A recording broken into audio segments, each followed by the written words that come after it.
கொடைக்கானலில் வீசிய பலத்த காற்றால் மலைக்கிராம சாலைகளில் முறிந்து விழுந்த மரங்களை பொதுமக்கள் அகற்றி வழி ஏற்படுத்தினர். பூம்பாறை, கூக்கால் உள்ளிட்ட சுற்றுலா தலங்களுக்கு செல்லும் சாலையில் மரங்கள் விழுந்து போக்குவரத்து பாதிக்கப்பட்டது.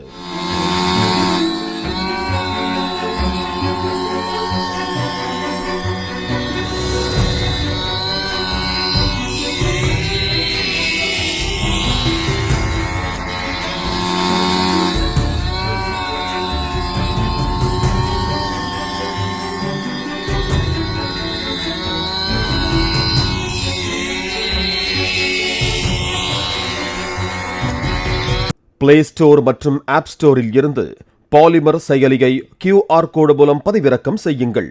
செய்திகளை உடனுக்குடன் பெறுங்கள்.